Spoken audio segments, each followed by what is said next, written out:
El fiscal general del Estado, Álvaro García Ortiz, ha sido procesado por el Tribunal Supremo no por una interpretación jurídica discutible, no por una discrepancia técnica, no por desmentir un bulo, no por perseguir un delito, sino por un presunto delito muy claro y muy grave, el de revelación de secretos. El magistrado instructor Ángel Hurtado concluye tras 7 meses de investigación que hay indicios suficientes para llevarle a juicio.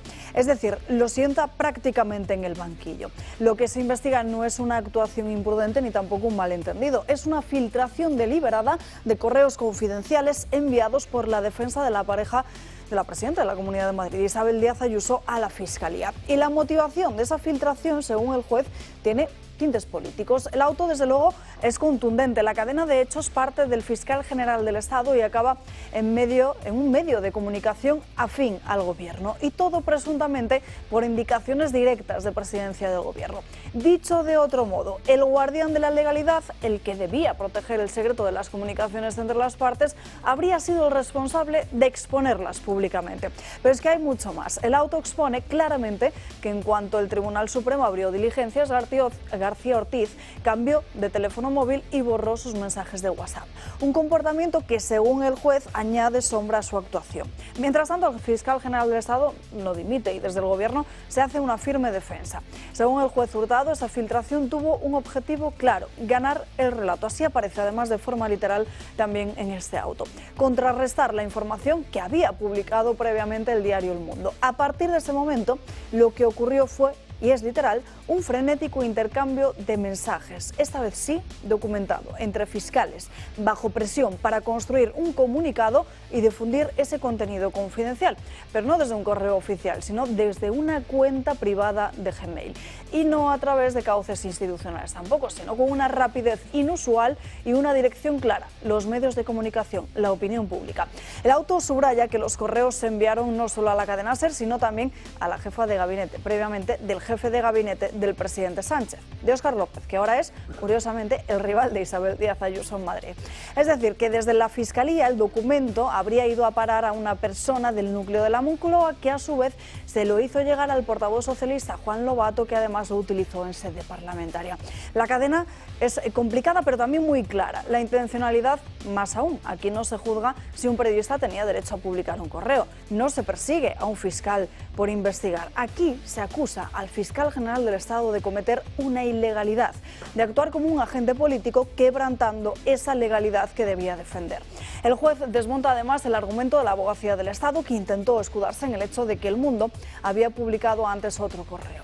El magistrado es tajante: aunque un medio lo publicase antes, el fiscal general del Estado no tenía derecho a filtrar nada. García Ortiz, hoy procesado, sigue aferrado al cargo, no dimite, y desde el gobierno se habla de conspiraciones, de un sistema judicial que supuestamente actúa contra el Ejecutivo. Lo cierto es que quien está siendo investigado no es un juez, es el fiscal general, por cometer un delito, no por perseguirlo. Y la conclusión es inevitable. Si se confirma lo que el juez ya da por probado en este auto, el fiscal general del Estado no solo filtró información protegida, lo hizo, atención, por razones políticas, y lo hizo por orden de arriba, desde la Moncloa. Un escándalo judicial y político de primera magnitud, que no tiene nada de relato y sí mucho de hechos. La cosa es que Álvaro García Ortiz está procesado por haber cometido un delito cuando es la persona que debe hacer cumplir la ley.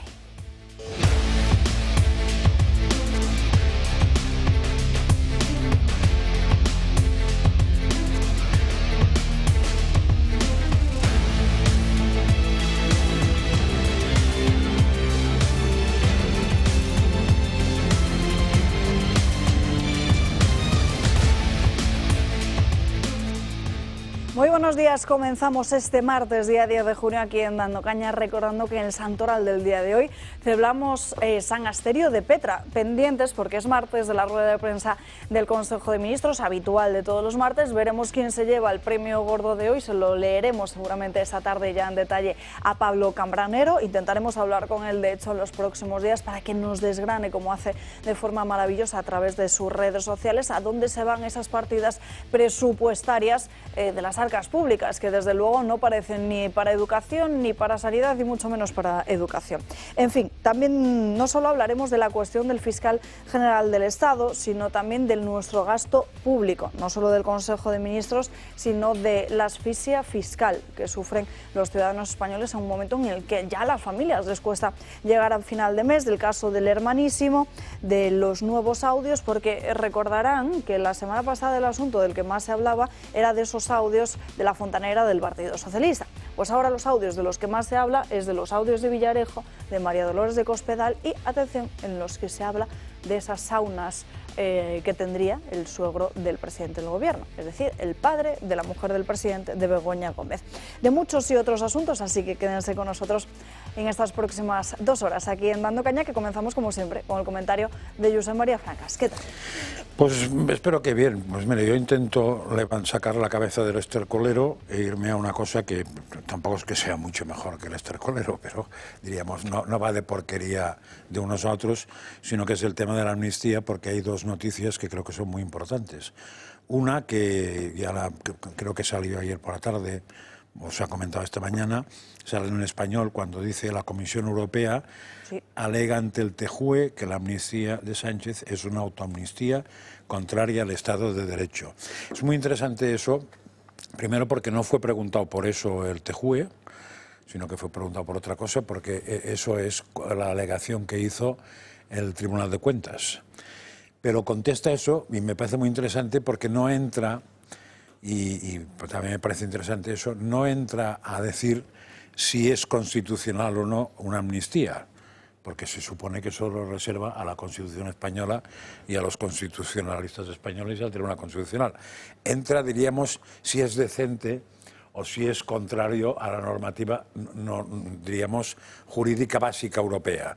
Y entonces viene a decir que no tiene ningún sentido el que las amnistías tengan, diría, por decirlo así, es más largo, pero diríamos más o menos que no tiene sentido que sean con nombre y apellido, es decir, que no sean universales, y mucho menos que el redactor de la amnistía sea el propio amnistiado o el entorno del propio amnistiado, y mucho menos que el intercambio de la amnistía no sea para parar una cosa a nivel nacional, un problema grave, sino que sea para solucionar un problema de que te faltan votos. Con lo cual creo que es bastante asombroso lo que viene a decir. Pero es que esta mañana Alfonso Guerra, que tiene cosas buenas y cosas malas como todo el mundo, ha hecho unas declaraciones muy interesantes que aquí se han comentado 1000 veces, pero claro, si las decimos cualquiera parece que nos lo inventamos. Si las dice Alfonso Guerra, supongo que para otros también se pensarán que ha sido inventado. Pero con Carlos Herrera le ha preguntado sobre la constitucionalidad de la amnistía y ha venido a decir lo siguiente, que en el debate constitucional, en el cual estaba él, yo creo, no sé si era ponente Alfonso Guerra, pues no era ponente, pero es de los que estaba detrás mandando todo el cotarrillo, se propusieron 2 enmiendas que no fueron aceptadas. Una enmienda era sobre la ¿cómo se llama esto?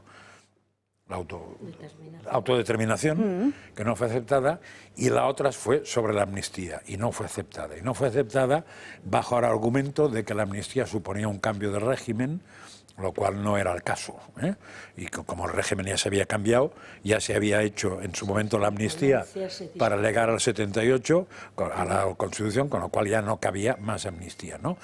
Incluso ha dicho, dijeron textualmente, lo he puesto la frase por si después alguien me busca las cosquillas, dijeron no a la amnistía el Parlamento, los constituyentes, y el que no quiera ver eso es porque le interesa ver otra cosa. Y entonces ha entrado a comentar el escrito del TSE de la Comisión Europea, de lo cual solo sacaré la frase: Europa dice que es una bofetada al derecho. Punto.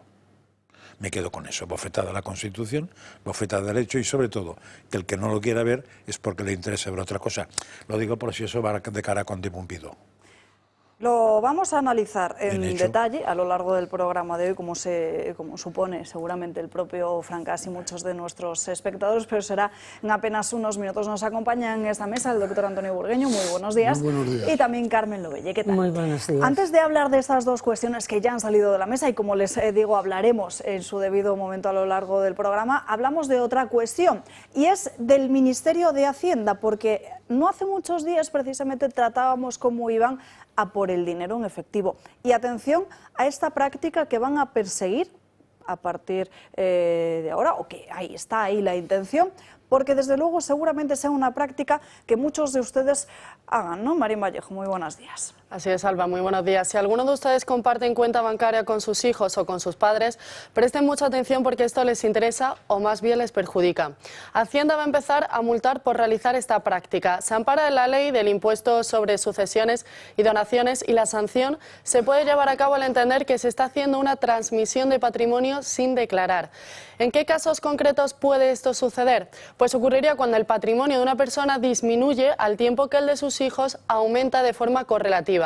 Es en este tipo de casos cuando Hacienda le salta una alerta y lo considera una donación encubierta, ya que sería dinero no tributado. Aunque un padre y un hijo sean ambos los titulares de una cuenta, si el padre ingresa dinero y el hijo lo utiliza libremente sin que exista un préstamo formalizado, esto podría ser considerado ahora como una donación fraudulenta para librarse de la multa. Hacienda establece que ese dinero debe ser declarado como donación a través del modelo 651. ¿Qué pasa si esto no lo hacemos? Pues que entonces sí que llega la sanción. Hacienda podría imponerla entre un 50 y un 150% en base a la cantidad defraudada. Eso sí, hay que dejar claro que compartir una cuenta como tal no es ilegal ni está prohibido, pero sí estas prácticas en concreto que ahora Hacienda pues plantea sancionar. Gracias, María. Pues efectivamente la agencia tributaria puede interpretar que esos gastos compartidos como préstamos no declarados son constitutivos de un delito y emprender una acción, una multa contra esas personas. Me imagino que muchos de los presentes o incluso muchos de los que nos estén escuchando tienen una cuenta bancaria con sus hijos o incluso muchos padres que cuando sus hijos son menores abren esa cuenta bancaria. No lo sé, me invento el regalito que alguien ha hecho el día de la comunión y desde luego no solo estamos hablando de que aquí se persiga precisamente el cobrar ese impuesto de donaciones, sino también el de sucesiones, porque claro, hay muchos que comparten precisamente esa cuenta con sus padres, ya padres mayores, estamos hablando a lo mejor de una determinada edad y llegado el momento, en caso de fallecimiento, por ese dinero no hay que pagar como si fuese una herencia como tal, Francás. Sí, a ver, a mí me da asco un Estado que confisca cuando un padre ayuda a su hijo o cuando un hijo ayuda a su padre. Me da asco. El Estado, sí, el que ha decidido esto, el que gobierna y la madre que lo parió. O sea, asco. Ahora, a partir de ahí sí entiendo, y yo de hecho tuve una temporada que tenía una cuenta con mi hijo, ahora gracias a Dios no la tengo, y como sí que de vez en cuando tengo que hacer donaciones, he preguntado y ya pregunté porque me temía que, como me da asco tanta cosa, que el Estado fuera tan asqueroso como esto, me lo suponía. Tenía sospechas, ¿no? He preguntado y eso es bastante fácil de... O sea, es muy barato, la confiscación es muy poca si haces lo que tienes que hacer el modelo este. Creo que es mínimo, sobre todo en Madrid. En otros sitios igual te cogen hasta la camisa. Con lo cual yo recomiendo que todo aquel que tenga que ayudar a su hijo, lo cual sería natural y sería ir a favor de la familia, no contra la familia, como ese Estado va, que pregunte al que le haga la declaración de Hacienda cómo hacerlo, porque es una formalidad y que le va a costar, creo que muy poquito, no sé. Pero depende, reiteramos, depende de la comunidad autónoma. Depende de la comunidad autónoma, hombre, y de la cantidad, aquí claro. En Madrid, por ejemplo, sí que es cierto que como está bonificado al mínimo, resulta rentable hacerlo frente a la multa a la que nos podemos exponer, que estaríamos hablando de entre un 50 y un 150% de ese dinero no declarado, que es mucho decir. Claro, hombre, a ver, claro. Y la trampa estaría que pongas una cosa en común para que se quede una fortuna al hijo. Entonces, entiendo la trampa, que tampoco participo de ella, porque me parece que entre padres e hijos que se meta al Estado es asqueroso. Luego, sea el Estado que sea. Es una decisión propia de un Estado totalitario. Digan ellos lo que digan. Es ya un intervencionismo tan brutal el fiscal que nos asusta a todos, pero además es que ya se mete en la vida, en las relaciones de los padres y de los hijos, ya se mete en la cuestión de la herencia, en la cuestión de las donaciones. pero ¿qué persona mayor no tiene en su cuenta un hijo? Porque esa persona puede estar enferma, puede mandar al hijo para que retire dinero y lo traiga a la casa para pagar todos los gastos que haya en la casa. ¿Qué va a hacer? Explicarlo. Van a tener que saber lo que comemos, cómo nos vestimos, lo que gastamos, y mientras tanto ellos no dan cuenta de nada de lo que hacen con el dinero que no ha sido ganado por ellos, que es dinero público y que sacan de todos nosotros. Y cuando se le pregunta, no ya a nivel calle, sino cómo se puede hacer a nivel parlamentario, jamás responden a ninguna pregunta que sea lógica.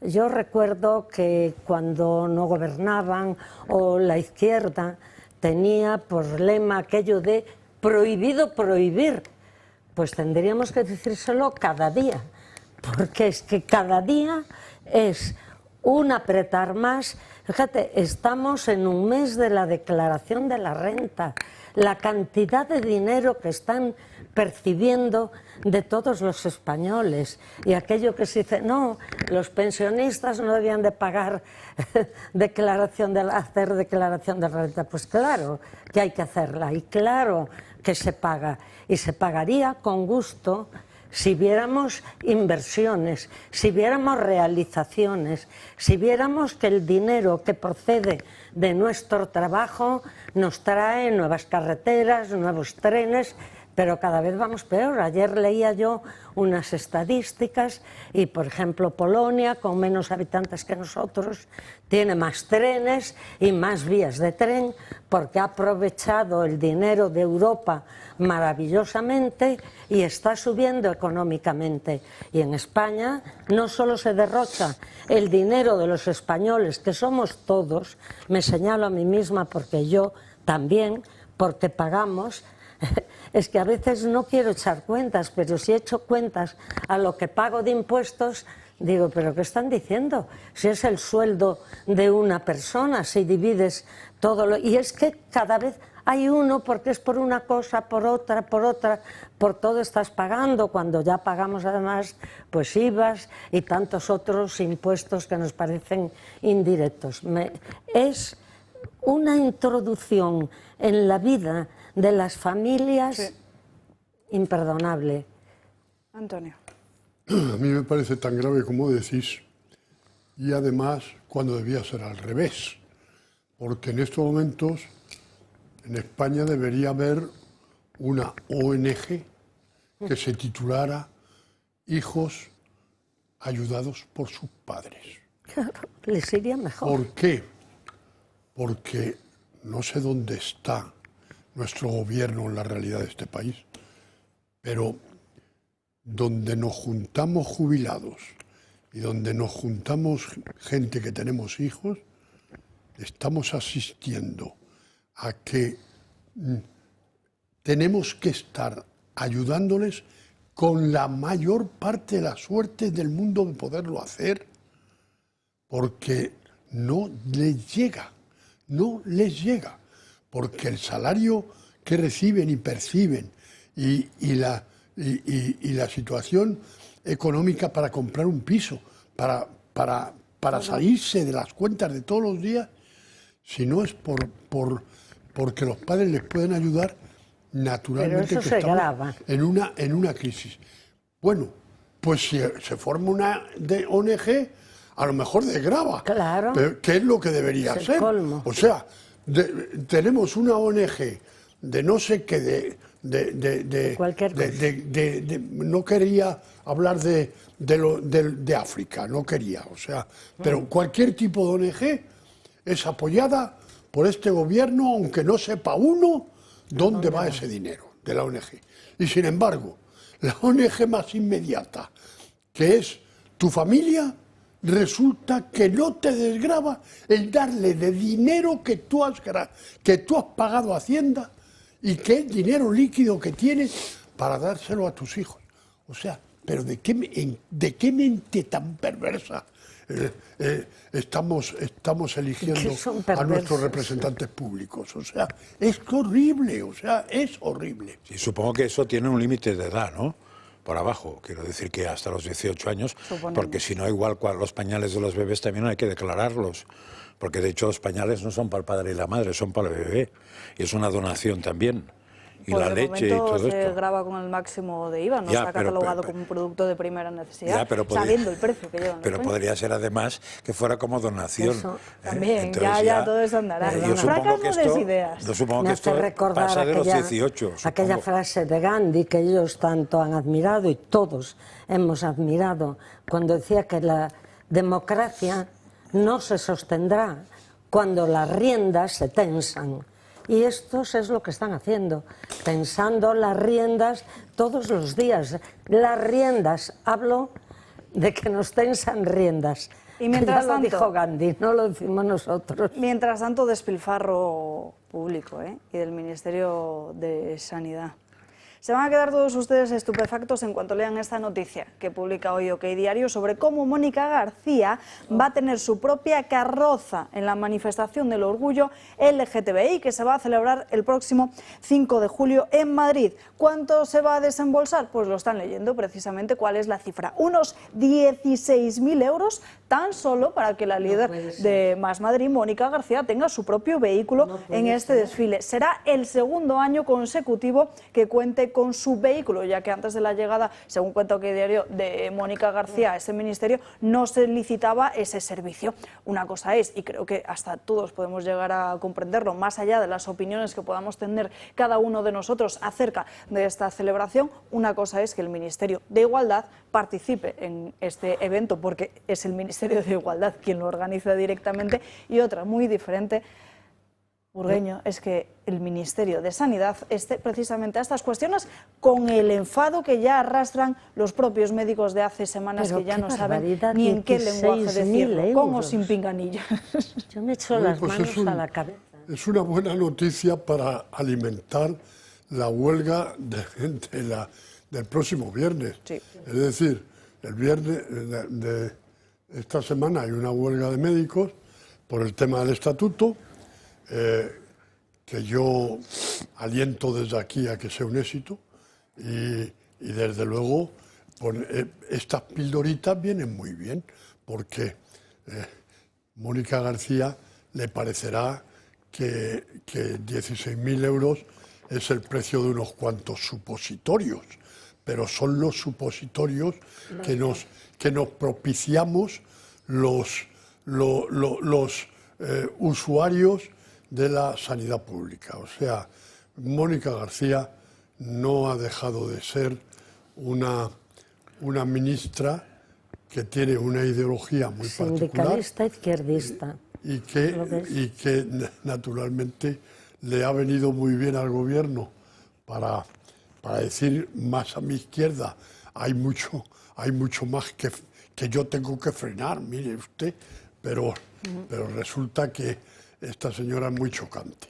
No, me parece grave que el Ministerio de Sanidad encima tenga una carroza o lo que sea en una manifestación que no sea seriamente sanitaria. Y esta no lo es. Por lo tanto, las manifestaciones sanitarias y del Ministerio de Sanidad, eso se lo puede llevar una tesis doctoral que sirva simplemente para decir cuántos cánceres hay en España. Que la ministra de Sanidad duerme todos los días muy tranquila porque no sabe los cánceres que hay en España. Cuando en el mundo civilizado, desde el año 70 del siglo pasado, se saben los cánceres que hay en una población. Aquí no lo sabemos nada más que mal en 6 comunidades autónomas.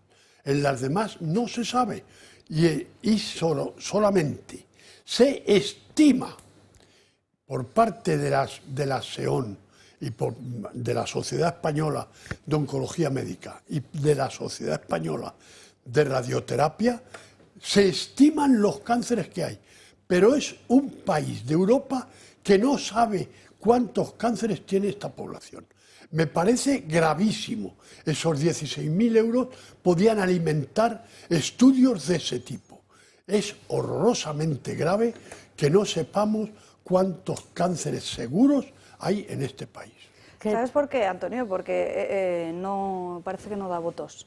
No dan votos las víctimas mujeres del cáncer, porque sabemos que son una infinidad más. Cualquier muerte, desde luego, es una tragedia, pero sabemos que las muertes por violencia de género son infinitamente menores a las que mueren por cáncer. Creo que de cáncer de mama solo son unas 6.000 mujeres muertas al año.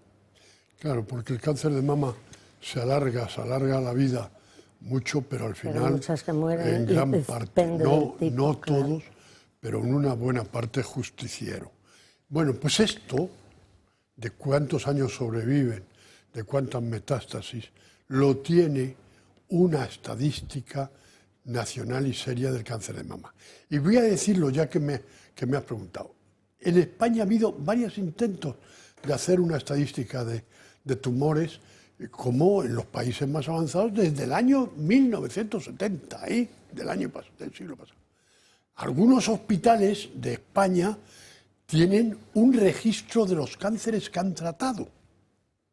Es decir, el Hospital 12 de Octubre, el Hospital Clínico Madrid, en estos cánceres han venido con una identificación criptada, por supuesto. Estos cánceres han venido y ya no sabemos el año que viene si ese cáncer que ha venido de esa persona que ha sido tratada de un cáncer de mama o de otro tipo de cáncer, el año que viene está en la estadística del hospital de al lado o están en la estadística del privado. Se llama el tener un seguimiento de la población con tumores.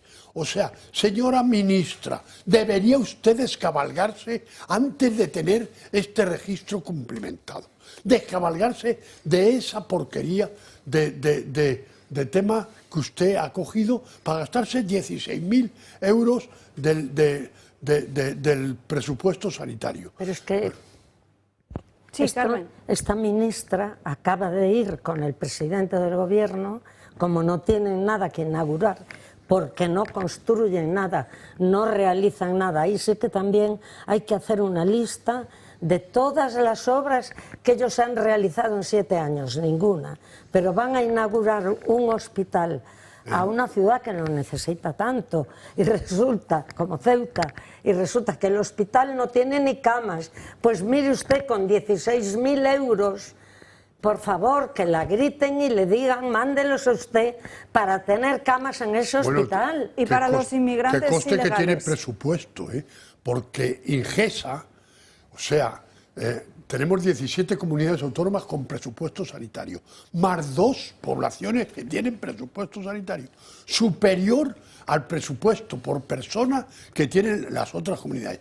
Y eso es un organismo que depende del ministerio, que se llama Ingesa, que tuvieron en la pandemia la triste ocurrencia de encargarle la compra de todo el material de la pandemia. Por lo tanto, habría que recordar mucho de la pandemia. Y yo estoy dispuesto a recordar mucho la pandemia.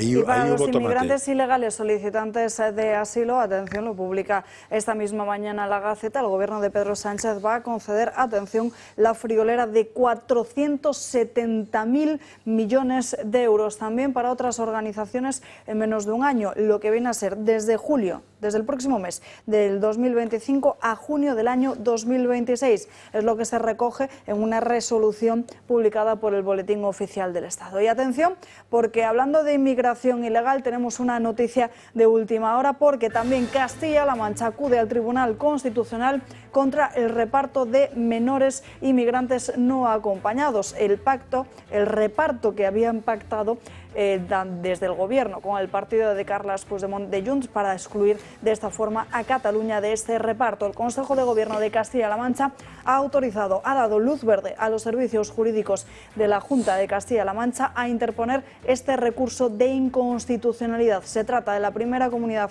autónoma, tampoco es que haya muchas, gobernada por el Partido Socialista, que impone y que acude al Tribunal Constitucional después de que hicieran lo propio otras regiones del Partido Popular, como puede ser la Comunidad de Madrid, Aragón o incluso la Comunidad Valenciana. Considera el gobierno de Emiliano García Paje que se trata de una imposición unilateral que invade competencias exclusivas de las comunidades y que además obliga a estas comunidades a asumir gastos sin ningún tipo de financiación. Acoger no es solo abrir la puerta, sino hacerlo también con dignidad, dicen desde Castilla-La Mancha. Castilla-La Mancha no es una región, es una región que ha cumplido siempre, que no ha desatendido nunca a un inmigrante y menos a un menor. Por eso podemos decir con claridad que es intragable, así lo definen, lo que ha hecho el gobierno al aceptar la exigencia de Junts. Carmen. La verdad es que Paje, aunque claro nos hemos quejado de que no sea o nos parecía que no era lo suficientemente fuerte contra el gobierno, que por ser socialista estaba tolerando una serie de cuestiones que eran intolerables, pero lo de la financiación de Cataluña diferente a la de las demás autonomías y lo de los menas lo venía anunciando hace tiempo y la verdad es que siempre protestó por ello y en esa fallida reunión de presidentes y que de nuevo el presidente del gobierno convocó para su gloria y para el relato en los medios de comunicación, para salir en las televisiones rodeado de banderas y de ministros, porque casi llevó más ministros que presidentes autonómicos. Paje ahí ya se lo advirtió y resulta que el presidente del gobierno le quitó la palabra a Paje.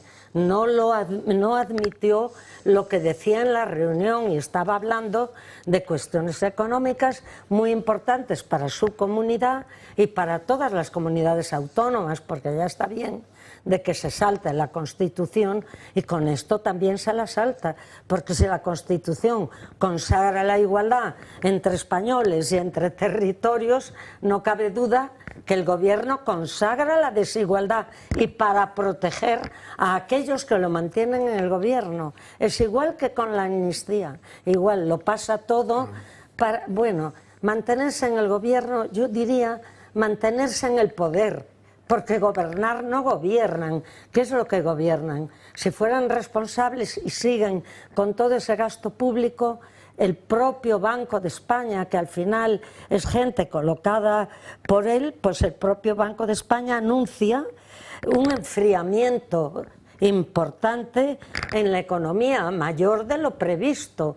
Pero claro, para ellos siguen gastando porque con eso compran, como la otra noticia que acabas de dar, van a legalizar a una serie de gente por solidaridad, porque le dan pena, por caridad, no porque buscan votos, que es lo único que le importa. Y lo vuelvo a decir, votos para tener poder, pero no gobernar. Que no le llamen gobierno, es el poder de España dirigido por un señor que ordeno y manda, puto amo, le llamó uno de sus ministros. Pues es lo que no hace falta que lo reproduzcamos con literalidad aquí dando caña por decoro en el lenguaje, como siempre, le insisto a Francas, pero hoy ha sido sorprendentemente Carmen. Hoy no he dicho nada de más, eso quiere decir que están en el ambiente. A ver, esta mañana el Luis del Pino ha hecho, entre las cosas que normalmente nadie habla, pero él sí, ha sacado un tema de unos referéndums en Italia. Sí. Y entonces en esos referéndums en Italia, que parece, al menos los que ha nombrado él, no sé si ha dicho 5, los ha perdido todos o los ha ganado todos el gobierno, porque el gobierno propuso la abstención y no llegaron al mínimo, que por cierto es un mecanismo que habría que estudiar, aunque aquí no tenemos mucho futuro en ponerlo, porque para ponerlo tiene que haber una mayoría para ponerlo y aquí no existe ni para hacer eso ni para hacer nada. Pero uno de los referéndums era sobre bajar la edad, el tiempo de estancia en el país para poder ser regular, no sé si es nacionalizar o regularizar la inmigración ilegal. y proponían pasar de 10 a 5 años la izquierda italiana. Y la gente ha dicho que turulut, que verdes las han segado, o que no, vamos, que flores. Entonces, bueno, es curioso porque aquí hacemos al revés. O sea, primero, aquí no se pregunta a nadie, y segundo, que al final no hará falta ni que vengan, sino que directamente se les mandarán papeles ahí para que lo pille al aire, el que lo pille que venga. Porque la filosofía en España del gobierno es regularizar cuanto antes mejor. Supongo que por la búsqueda de votos, aunque tampoco acabo de entender por qué, porque yo no supongo que todo el que venga de fuera sea tonto. No es una cosa que acabo de pensar, porque en general el que viene de fuera, mientras está jorobadito, sí que le interesa a un gobierno que le desjorobe. Pero una vez le has desjorobado, lo que le interesa es que no haya mucha más competencia con otros jorobaditos, que es lo que suele pasar. Es lo que suele pasar. O sea, los inmigrantes legales son los más enfadados con los ilegales, porque dicen, ¿y por qué este tiene que tener todas esas ayudas y compite conmigo en el trabajo y todos son parabienes, y yo que lo he hecho bien me están dando colejas hasta en el carnet? En este caso no sé qué carnet tienen, si la cédula de identificación fiscal o cuál es. Pues eso no lo veo tan claro, pero parece que los gobiernos sí que quieren eso. Nos tenemos que ir a la primera pausa de publicidad del día de hoy. A la vuelta abrimos página de tribunales con ese procesamiento que conocíamos en el día de ayer del fiscal general del Estado, de Álvaro García Ortiz. Un auto, ya lo saben, en el que, como les comentábamos aquí en el día de ayer, el magistrado Hurtado lo deja todo bastante claro. La frenética actividad del fiscal general del Estado, cómo se actuó bajo órdenes de presidencia del Gobierno, cómo se hizo para ganar el relato, en fin, una infinidad de cosas más que les contamos a la vuelta de los unos minutos. Aquí les esperamos. ¿Sabían que la Organización Mundial de la Salud advierte de los riesgos sanitarios de beber agua desmineralizada? ¿Qué quiere decir esto? Pues parece ser que beber aguas de muy baja mineralización o muy bajo residuo seco no es muy bueno. Y nos han estado contando permanentemente todo lo contrario. Menos mal que Agua Sierra Cazorla nos informa de todo esto adecuadamente. Un ejemplo, tomando 2 litros de Agua Sierra Cazorla aporta al organismo en torno al 30% de las necesidades de magnesio. Creo que saben de sobra las bondades de este mineral. Agua Sierra Cazorla tiene 41 miligramos por litro de magnesio, 401 miligramos por litro de bicarbonato. El bicarbonato tiene un gran valor digestivo, además de ser un gran alcalinizante. De ahí que Agua Sierra Cazorla tenga un pH de 8,1 y tan solo 1,3 miligramos de sodio por litro. Creo que no existe otra igual.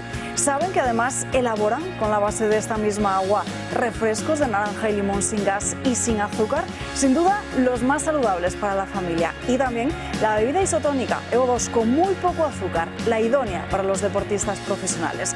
Ya saben qué agua deben beber. Agua Sierra Cazorla, no lo duden.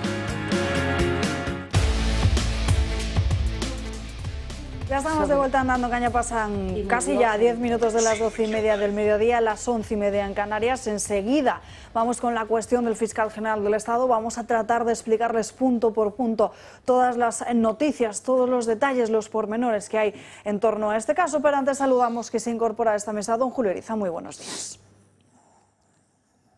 Estás ensimismado con tu Telegram. Porque he colgado un vídeo en el que es duro, ¿eh? Dice, Satanás mataría a Dios si pudiera, pero no puede. Y entonces habla del aborto como el acto preferido por Satanás y el acto que más duele a Dios. Y es un vídeo chulo, la verdad es que es muy bonito. He puesto algunas imágenes de Kiev esta mañana, que parece que ha sido bombardeado por los rusos. Y hay un artículo estupendo en La Gaceta de José Javier Esparza, que se titula La promesa de Feijóo. Está francamente bien, como casi todo lo que hace Esparza. Y digo casi todo porque a veces me contradice y eso no está bien. El vídeo, que es el último, porque no lleva... El último. Porque no lleva título. No lleva título, ¿no? Vale. O sea, el chico este con, sí, que va como... muy interesante. Que va con nuestro uniforme. Sí, exactamente. Camisa los blanca. Azules, nosotros somos los azules, como se puede ver por la mesa. Azules y amarillos, porque nuestro color de programa es el azul y el amarillo. Es verdad, o sea, el verde. Sí, si los mezclas sí, pero de momento todavía no hemos llegado a ese punto. En fin, el que parece que sí que ha mezclado muchas cosas en lo que se refiere a legalidad y política es Álvaro García Ortiz. Bastante claro quedó en el día de ayer, o bastante claro le queda al magistrado del Tribunal Supremo con ese auto que conocíamos en el día de ayer, donde procesa al fiscal general del Estado, le deja al borde del banquillo. Vamos a contarles, Gloria Sacristán, exactamente qué dice punto por punto ese auto. Álvaro García Ortiz está a las puertas de ser procesado. El instructor del Supremo, Ángel Hurtado, considera que han quedado acreditados los indicios de presunto delito de revelación de secretos por parte del fiscal general. El auto de Hurtado es contundente y ha revelado que hubo una operación de Estado contra Alberto González Amador. Uno de los párrafos es especialmente esclarecedor de la gravedad de los hechos. Hurtado detalla que Álvaro García Ortiz recibió indicaciones de Presidencia de Gobierno para filtrar datos confidenciales de la pareja de Ayuso. Todo ello con el único objetivo de ganar el relato y desmentir que fuera la Fiscalía la que ofreció el pacto a Alberto González Amador. Fue supuestamente Pilar Rodríguez, fiscal jefe provincial de Madrid, la que llamó al fiscal Julián Salto por encargo de Álvaro García Ortiz para pedirle los correos intercambiados entre Fiscalía y Alberto González Amador. Los correos los recibió en su email personal el fiscal general y él se los envió a la cadena SER siendo consciente de que estaba revelando información confidencial. Pero el auto es aún más claro. Detalla que Álvaro García Ortiz recibió instrucciones de Presidencia de Gobierno para hacer públicos datos personales y secretos de un particular. Es decir, que la propia Presidencia del Gobierno de Sánchez no solo tenía conocimiento, sino que además dio indicaciones a la Fiscalía. El instructor recuerda también en el auto lo llamativo que fue conocer que el fiscal general borrara deliberadamente toda la información que contenían sus teléfonos móviles. A pesar de las evidencias, el fiscal general del Estado no dimite y se empeña en subrayar su inocencia. Después de confirmarse el procesamiento del fiscal general del Estado por haber cometido un supuesto delito de revelación de secretos, la Asociación de Fiscales ha emitido un comunicado pidiendo su dimisión. Con pleno respeto a la presunción de inocencia que asiste al fiscal general del Estado, reitera la necesidad de su dimisión. Su permanencia en el cargo como encausado compromete la integridad de la institución que representa y deteriora gravemente la imagen profesional de todos los integrantes de la carrera fiscal. El portavoz de la Asociación Profesional Independiente de Fiscales, en declaraciones a Europa Press, ha pedido que García Ortiz realice un ejercicio de responsabilidad presentando su dimisión. El Ilustre Colegio de la Abogacía de Madrid, tras el auto del Tribunal Supremo, ha emitido un comunicado en relación con hechos que afectan directamente a derechos fundamentales vinculados al ejercicio de la abogacía. La institución destaca su compromiso inquebrantable con el secreto profesional y el derecho de defensa. El ICAM se mantiene preparado para adoptar nuevamente todas las medidas que resulten necesarias, tanto de índole colegial como institucional, para proteger así el secreto profesional, el derecho de defensa y garantizar el respeto a las libertades jurídicas más básicas. En defensa del fiscal general del Estado ha salido la Unión Progresista de Fiscales, en la que Álvaro García Ortiz está adscrito y fue su presidente y portavoz. En una nota afirman que esta decisión coloca en una posición de enorme debilidad a los fiscales que cada día intervienen en asuntos de trascendencia pública. Confirman que una estrategia posible de las defensas sea ponerles en el punto de mira. La resolución judicial afirma que el fiscal general del Estado procedió a raíz de indicaciones de Presidencia del Gobierno. La Unión lo tilda de mera elucubración. Aseguran que García Ortiz está siendo víctima de un ataque sin precedentes en democracia y que es alguien que defiende la institución.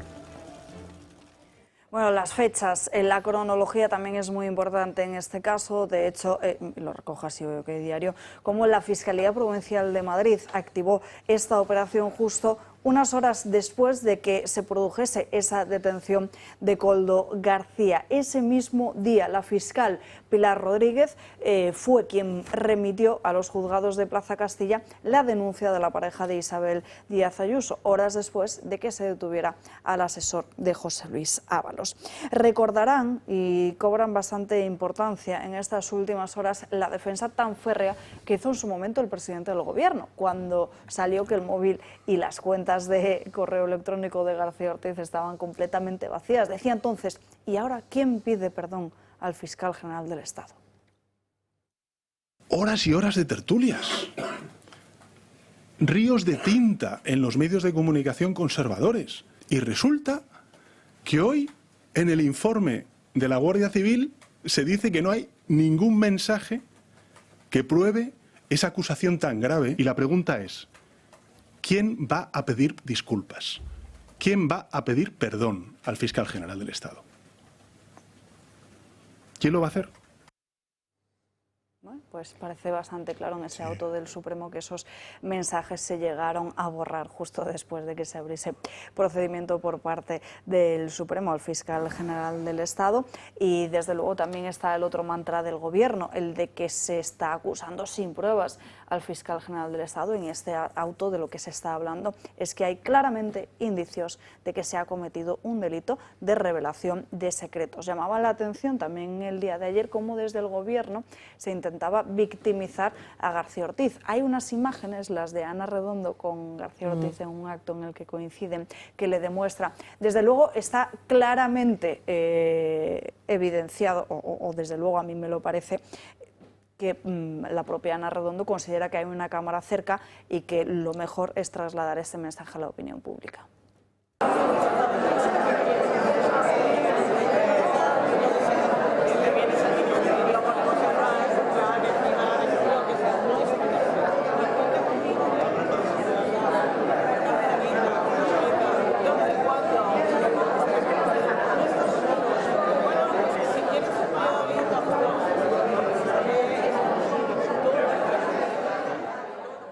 La verdad. Todo lo que necesites, todo, una cenita, no estás solo, le dice la titular del Ministerio de Igualdad, Álvaro García Ortiz. Desde luego tampoco deja de llamarnos la atención que en el día de hoy hasta El País, el periódico vinculado al Partido Socialista, pida la dimisión del propio fiscal general del Estado. No solo en su editorial, sino que en su edición digital, el otro artículo que ilustraba su portada es el siguiente que van a ver en su pantalla, donde llegan incluso a hablar con 7 juristas diferentes para analizar este caso y se preguntan directamente, abiertamente en el titular, si García Ortiz debería dimitir. A ver,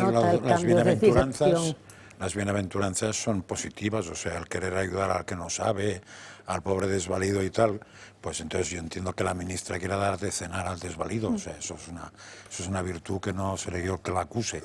El tema de Sánchez seguía, la cita sigue, sí, porque es más interesante después, porque después dice, claro, se ha borrado los mensajes, ¿qué problema tiene? O sea, que es todavía peor. O sea, hace ridículo con esto, pero al decir que él ha borrado los mensajes y que por eso no están y hay que pedirle perdón por haberlos borrado... Es que el magistrado dice que claramente claro, por eso significa que se han puesto trabas a la propia investigación. Que todavía es peor. De todos modos, ayer yo por la tarde, que más o menos estaba feliz, en una tarde veraniega...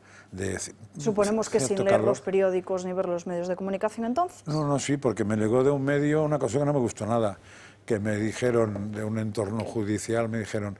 No antes de un año se abrirá juicio oral. Joder. ¿Juicio oral del tema García Ortiz? No, septiembre. No antes de un año, septiembre. Me dijeron, No, antes de un año, no, septiembre. Sentencia para enero. Pues a mí me dijeron que no antes de un año.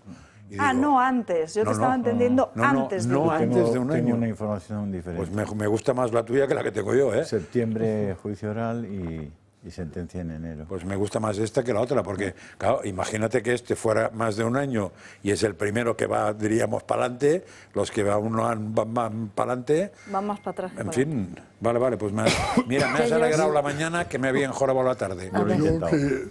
Yo que estoy en esos trances del fiscal general del Estado, en mi modesta... Luego te preguntaré por tu caso. En mi modesta opinión, a mí me parece que yo tomo nota como no hay que comportarse, porque es que se comporta, yo le veo como un muñeco, o sea, es una especie de... me da pena, o sea, porque es que es un fiscal en el cual pues vienen, le saludan, le dan consejos, se deja aconsejar, pero bueno, ¿de qué va? Cuando un fiscal estábamos acostumbrados a esa rimbombancia que tenía un fiscal para poder llevar a cualquiera al patíbulo, pues este hombre, más que un juez, le veo caminar él solito hacia el patíbulo, lamentablemente. O sea, no, hay que ir con más gallardía. Por lo tanto, no sé a quién ha obedecido desde que le nombraron. Me da la impresión de que él es consciente... En este caso, presidencia de gobierno. Bueno, pues es consciente, según el Supremo. Él es consciente de un rol que ha desempeñado en la política de este país. Él es consciente de que está. Yo creo que es así. Esto me ha tocado en suerte. Y por lo tanto, debe ser su mente. Me ha tocado este papel en mi vida jurídica. Su mente estaba preparada para eso. Era un fiscal normal en Galicia, sin ningún tipo de mérito. Cuando las gentes llegan a lo más alto del país, deben de tener acreditado, pues ya sea en la carrera jurídica o en cualquier otra, en la sanitaria, también deben de ser los mejores. Este era amigo de la fiscal Dolores Delgado y por ahí viene todo y dispuesto a obedecer todo lo que le diga el presidente del gobierno, así como ahora nos habéis recordado el comentario. Ese es el papel que él se ha atribuido. El comentario que hizo, ¿quién le pide perdón? También en su día, cuando le preguntaron de quién dependía la fiscalía, pues el presidente del gobierno ya contestó al principio de todo, pues eso, de quién depende. Pero es que además aquí se ha llegado a cometer delito. Es probable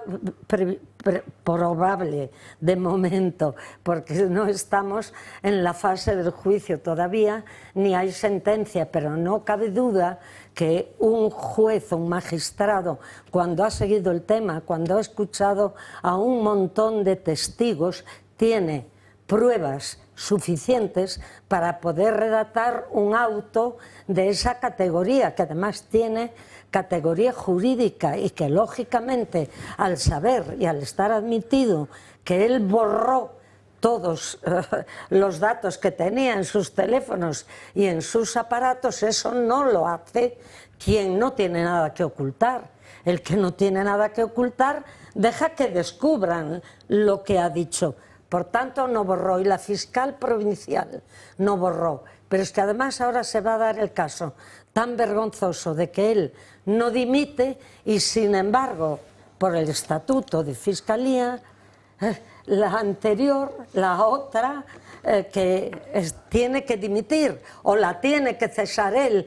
¿Cómo va a hacer? Y en el juicio, los fiscales que están bajo su mandato, ¿cómo van a actuar? Y de hecho, ya hemos comprobado que los fiscales del caso de Begoña tal, de la mujer del presidente, del caso del hermano, los fiscales nunca han actuado. Yo recuerdo, pero eso quizá desde niña y quizá por influencia de las películas, que el fiscal era el acusador, el que más interés tenía en descubrir los delitos, y el papel del fiscal es controlar que se cumpla la justicia, y aquí es totalmente al revés. Estamos en una situación que verdaderamente es grave. Y recordar otro dato, que por esta cuestión se tuvo que ir a la calle y fulminantemente. Ahí no tienen la benevolencia que tienen con esa señora de las cloacas, a Lobato, que era diputado, que era el mandamás del partido en Madrid, que fue alcalde, que se ganó a pulso estar donde estaba, porque osó decir que él no publicaba esto si no tenía claro de dónde venía, porque lo podían acusar, y desapareció del mapa. No, pero no fue por eso, fue porque no se fió de ellos y fue al notario. Claro.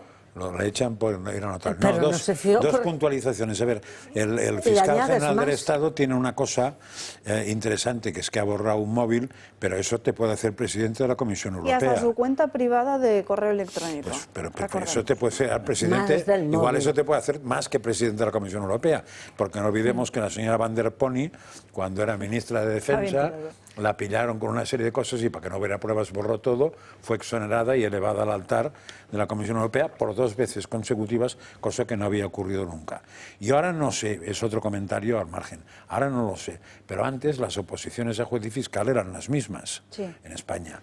Supongo que eso va a cambiar y ahora no sé cómo están, pero también sé que los primeros, los que sacaban... Juraría que no son las mismas, Pues era ahora, pero hasta hace 10 años eran las mismas, seguro, porque yo tengo amigos que las han hecho. Y los primeros números... Eran duras y difíciles, los primeros números nunca escogían de juez, sino que escogían fiscal.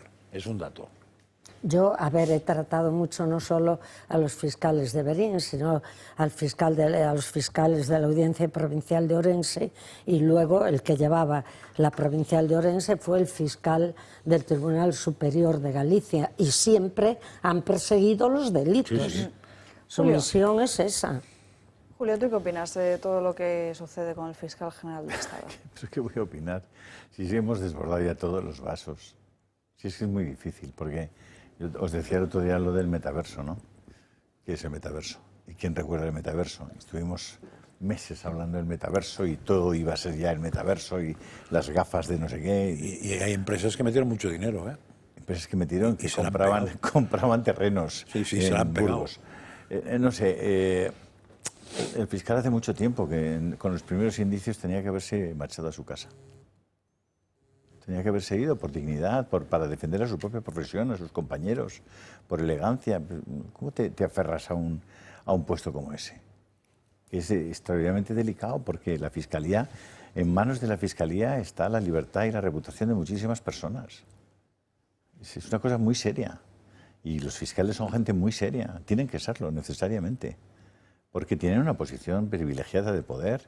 ¿Habéis visto algún fiscal procesado alguna vez? Esta es la primera vez que yo conozco el caso de un fiscal imputado. Y es justo el fiscal general. Es que es una cosa increíble. O sea, no sé, no puedo decir más. Este señor no puede decir ni un solo minuto. La Asociación de Fiscales ha pedido porque es lógico. Antes un concejal era procesado, tenía que irse.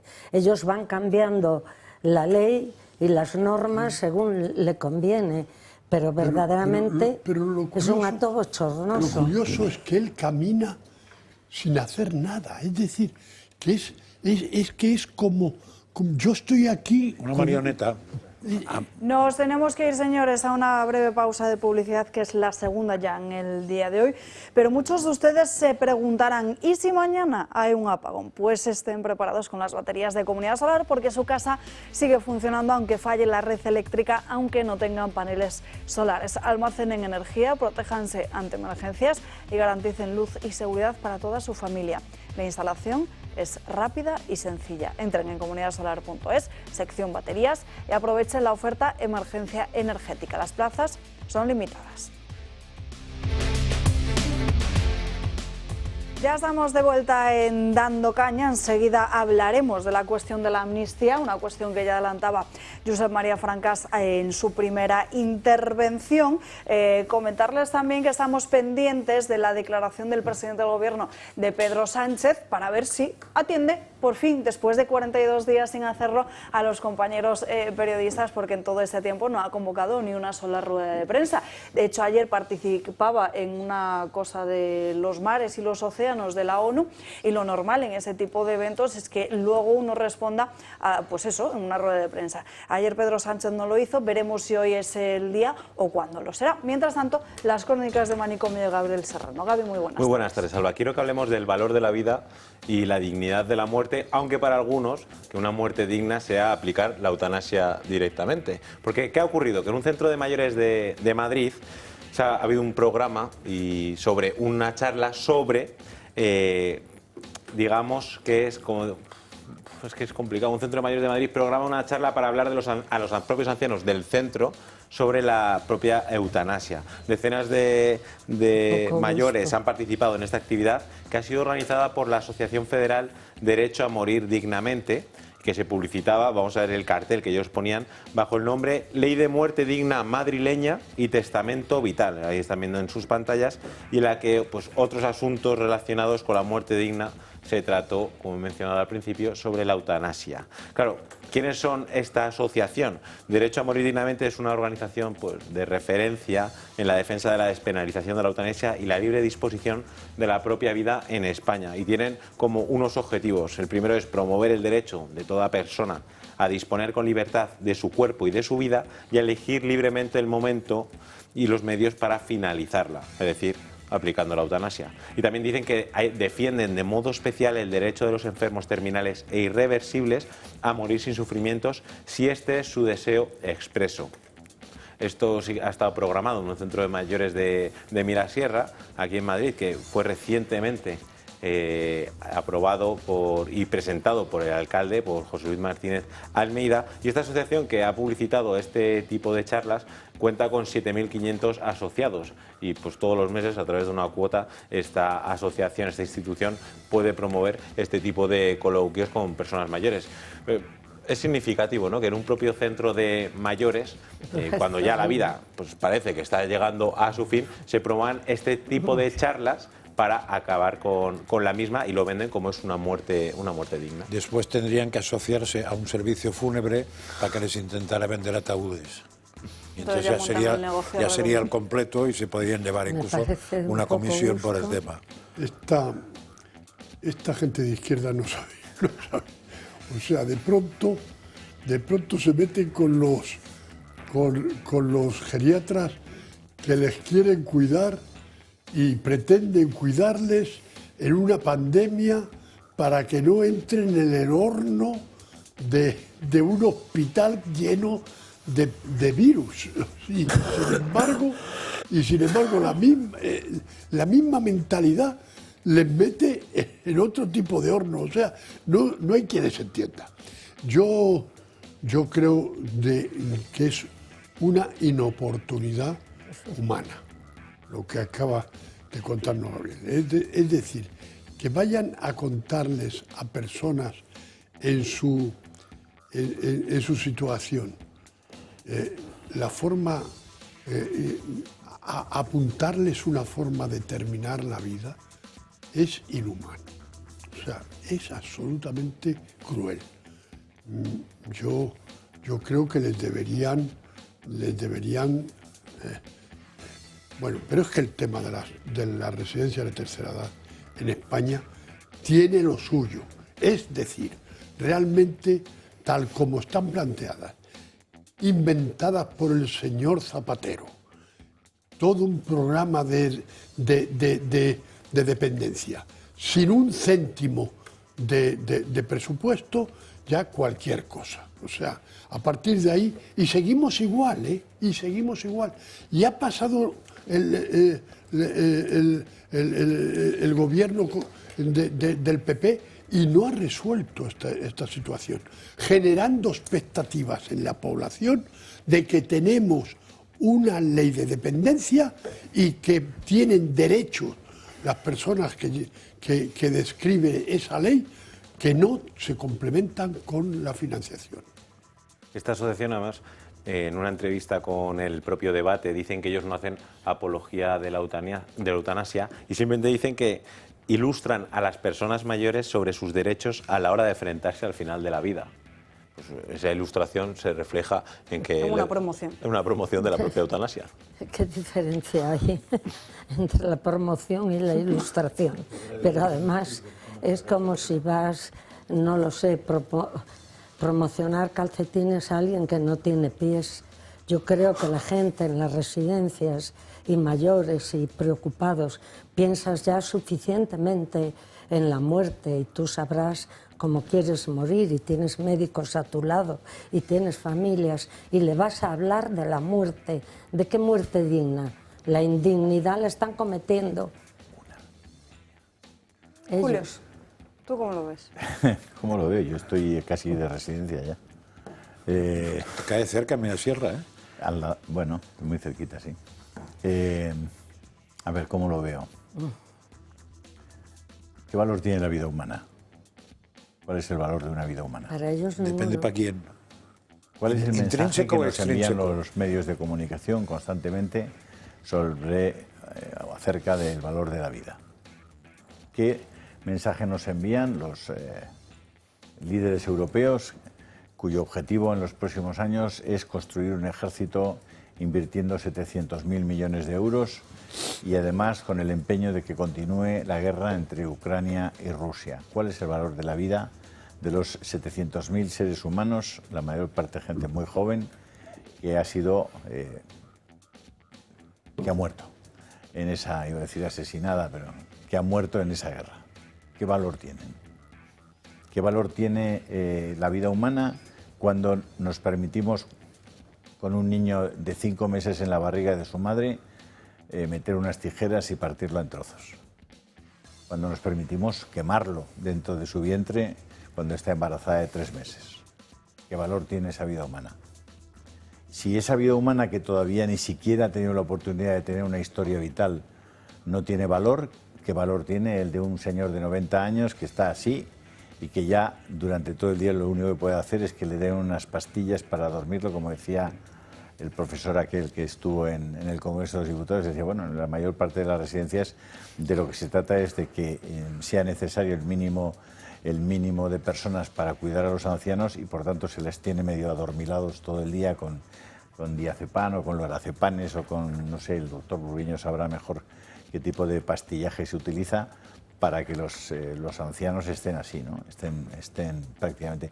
Os recomiendo que hagáis esa experiencia. Yo la tuve cuando estaba en la Comisión de Sanidad en el Parlamento de Cataluña y me dedicaba a recorrer residencias de ancianos cuando yo todavía ni siquiera preveía que podía estar en una de ellas o tenía ninguna experiencia sobre ellas. Y me quedé, fue una de las experiencias que me tocaron más, porque entraba en muchas residencias, te subían al lugar donde estaban a las 12 de la mañana los ancianos, estaban todos sentados así, y así.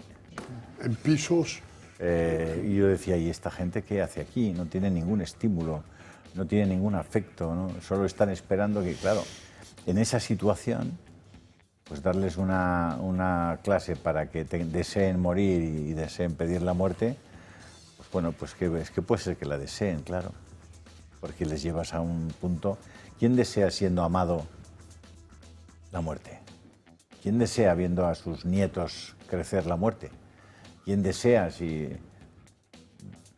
tiene alrededor gente que le quiere y que, como decía el epitafio, mi epitafio favorito que está ahí en la Almudena, que dice: al nacer todos reían y solo tú llorabas, procura que al morir todos te lloren y solo tú te rías.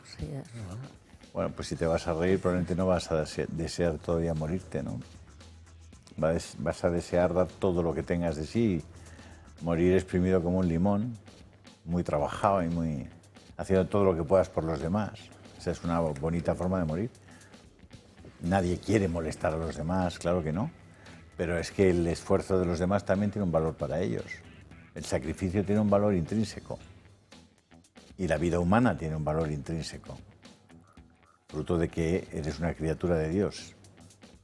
Por tanto, el valor no lo has obtenido tú ni te lo has ganado tú, sino que tienes un valor intrínseco como ser humano. Por eso tienes derechos intrínsecos e inalienables, por eso. Todo eso está dentro de una concepción del mundo que es un delirio, ¿no? En el que el ser humano no vale nada, nada. Y en ese camino, que es el camino de Estado-individuo, que además previamente se ha anulado el camino del Estado-familia, han ido directamente al individuo para dejarle aislado, para dejarle solo, para dejarle más débil. En ese camino el Estado va ganando de largo. Y cuando ya haya derrotado completamente, el individuo no será nada. Por eso es tan importante la reivindicación de la libertad. Que puede ser que mucha gente dice, no, con la libertad no como, ¿no? Como no comerás será con tu falta completa de libertad. Te habrán deshumanizado. Te habrán estabulado, como se hace con las vacas o los terneros, ¿no?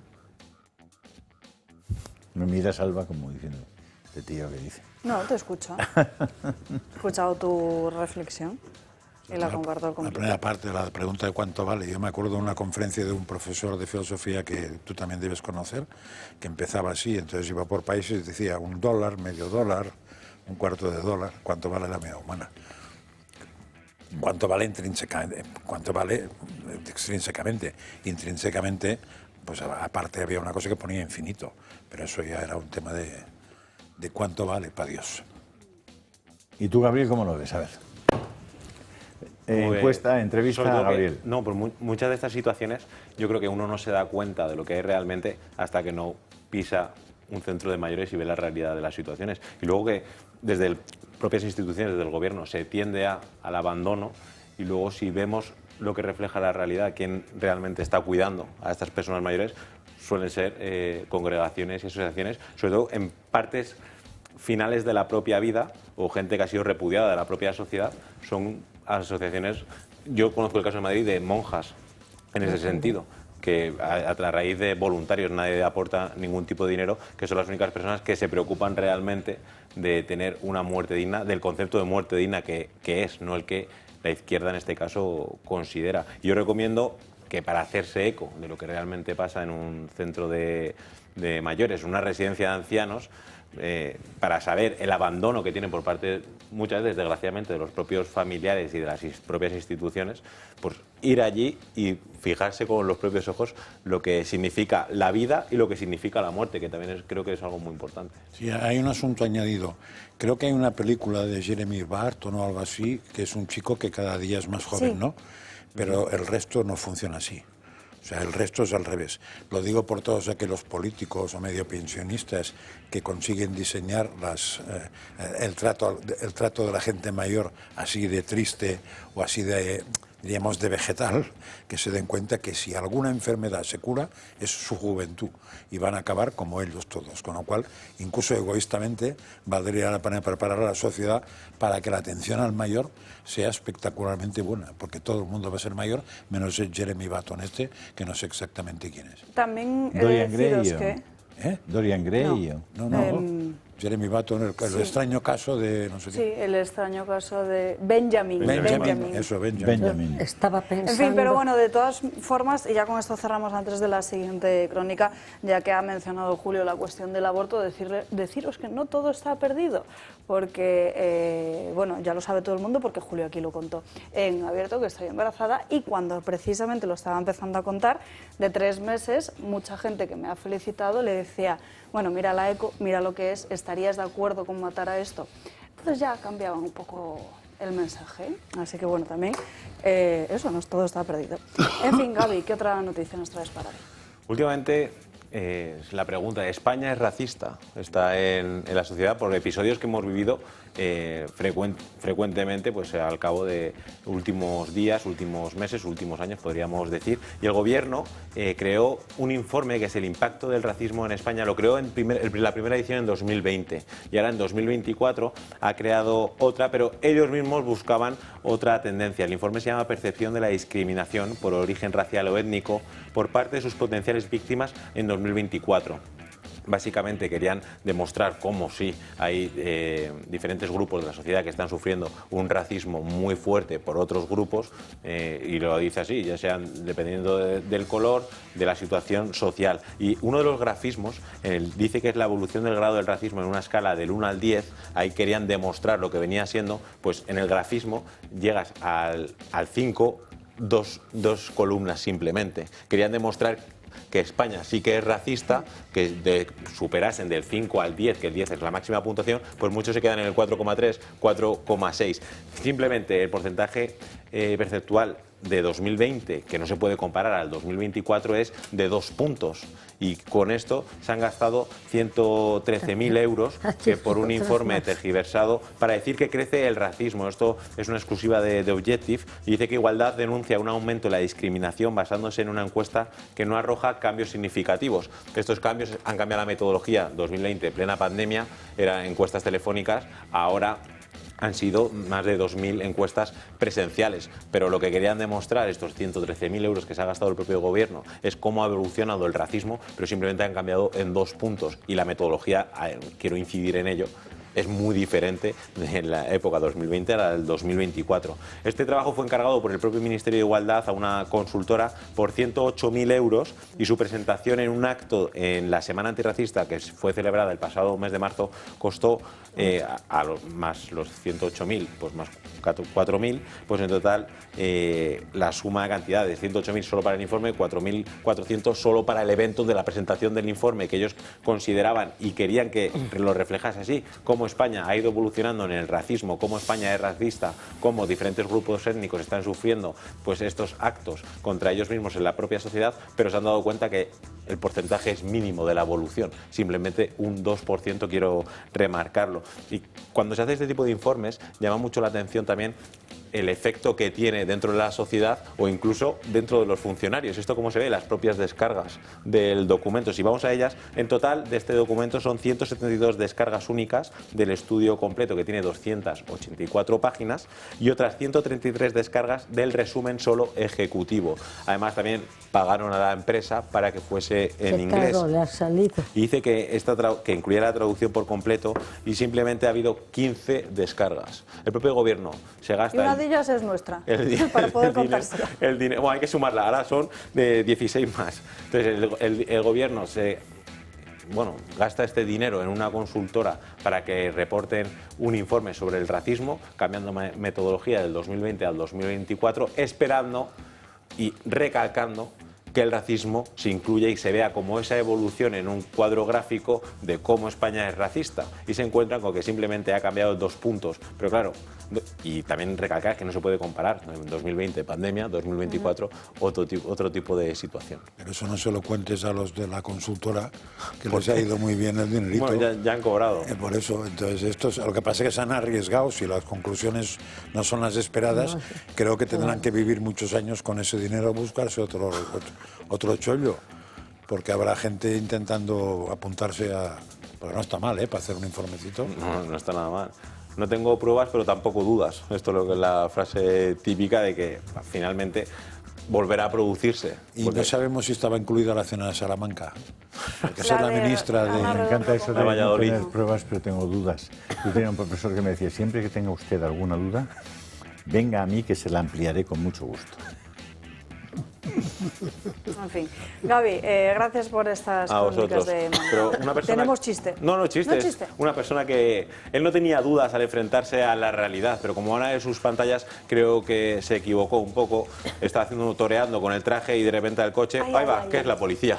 Y pues, esto sí que es una gran pillada al toro, hace la broma y cuando se enfrenta al coche, el coche de repente pone las luces de policía y creo que se equivocó al hacer esta gracieta. Tenía la chaqueta a la mano para torearle al vehículo, pero se dio cuenta de repente a la policía. Muy fácil. No, pero le serviría para taparse en el calabozo por la noche. Sí, pues se hacía frío. ¿Tú contaste un chiste de un mago? ¿Yo? Sí. No lo recuerdo. No, es que hace... ¿Cómo se queda un mago después de comer? Más gordito. Pero no me acuerdo si lo contaste tú o quién lo contó. Yo creo que se ha acabado la sección. Lo has contado tú ahora. No, pero no sé, Ni que tus chistes fueran mucho mejores. ¿Cómo le defiende? No, pero... Como una leona. Me hace gracia porque, Julio, tú siempre te involucras en estas cosas, pero el otro día tú fuiste el que me preguntó que por qué se extinguieron los mamuts. Pues porque no había paputs. Entonces, si quieres ahora puedes seguir este alegato contra mi persona, pero bueno. Entonces, ¿los escribes en algún sitio? ¿Los escribes en algún sitio? Bueno, yo lo voy indagando por redes sociales y a lo mejor me los apunto.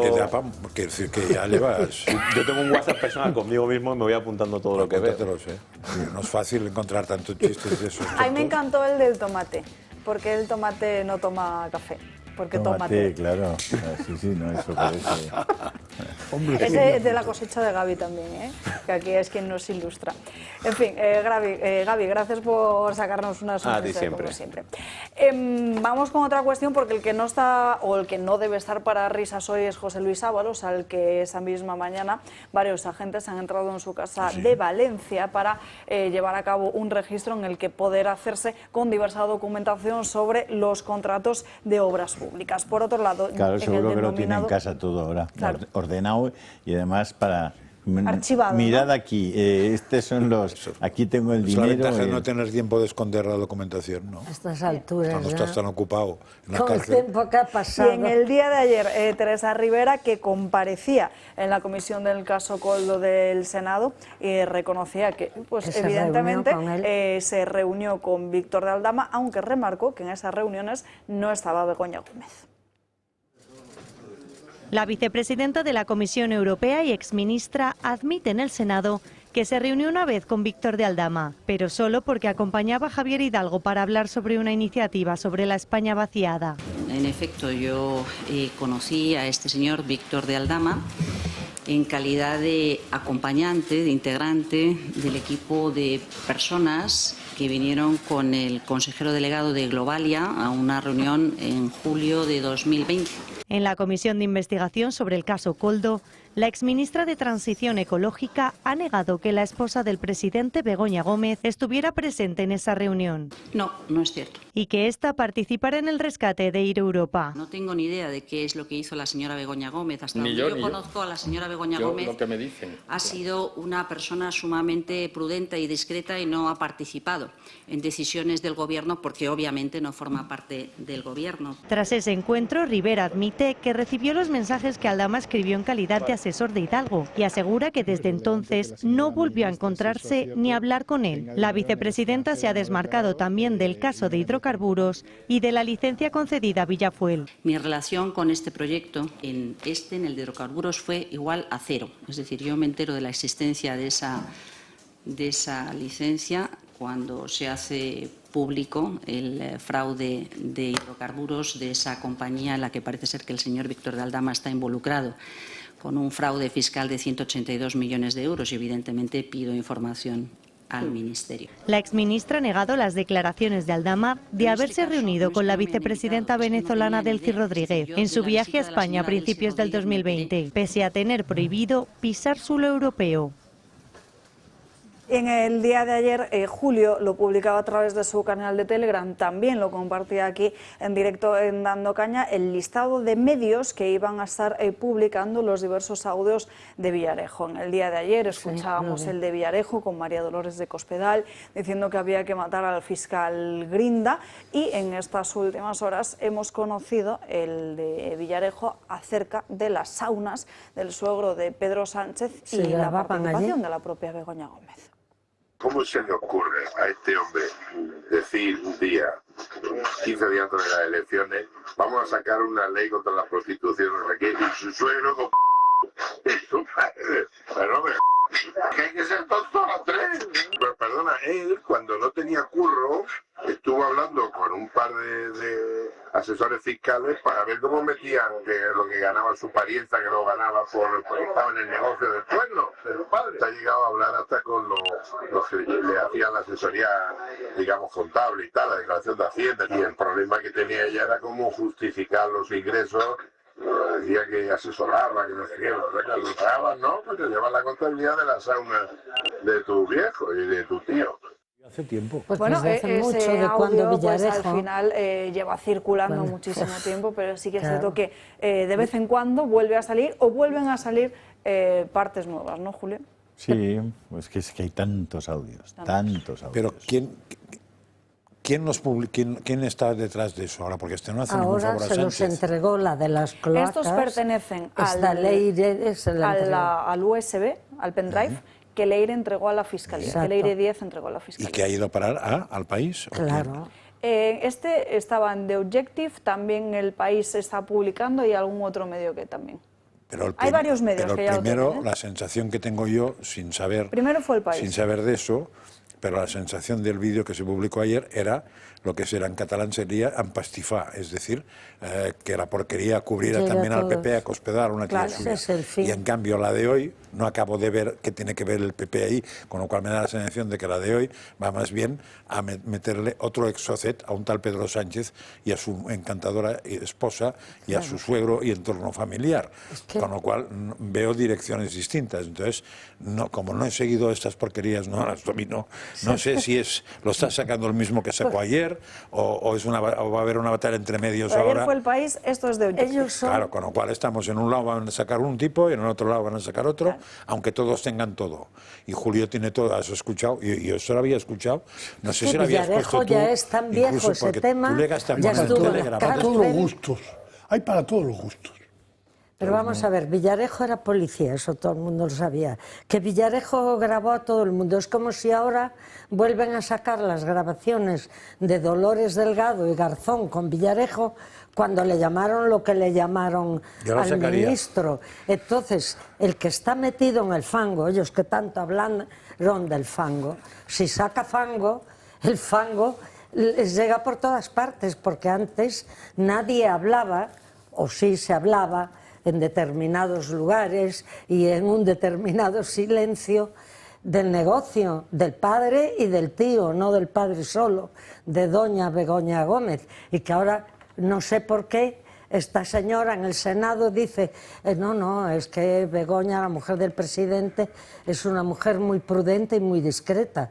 Todo lo contrario de lo que es esta señora. Luego apostilla, sí, porque se da cuenta, y dice cómo debería ser porque no forma parte del gobierno. Claro, pero es que mienten como más. hablan. Ha tenido que reconocer que se reunió con Aldama. Dijo una vez, pero fueron 2 veces. En la reunión con Aldama estaba Javier Hidalgo. Javier Hidalgo estaba en Estrasburgo, en San Petersburgo, Stalingrado, en Rusia, que es totalmente diferente, y allí estaba también Aldama, porque Aldama trabajaba para ellos. Pero aquí lo peor, y lo que tienen que decir siempre, es que el presidente miente como un cosaco.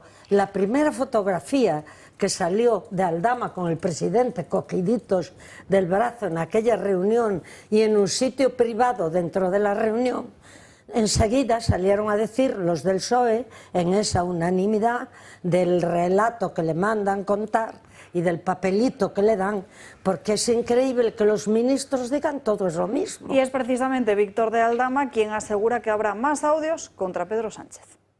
Es horrible, yo ya estoy de audio.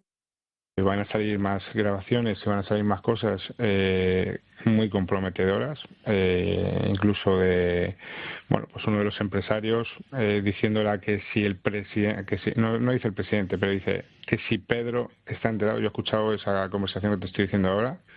Ella le dice, sí, Pedro está enterado. Este empresario le vuelve a decir, pero Pedro, estamos hablando del mismo Pedro, y ella le dice, ya te he dicho que sí, el presidente está enterado de todo. Nos vamos a ir a la última pausa de publicidad, en la que también se va Julio Ariza. Lo que pasa es que el problema de todo esto es que aquí al final lo único que puede resolver el asunto es encontrar el dinero. Encontrar el dinero. ¿Dónde se lo han llevado? Lo que han pagado determinados constructores, ese dinero negro, ¿dónde está? Está en Dominicana, está en Panamá, está en las islas no sé qué. ¿Dónde está el dinero? Si encuentran el dinero, ya está. Primero, además, recuperamos todo lo que se han llevado. Va a ser muy, muy complicado, ellos lo saben. Si el tema es dónde está el dinero.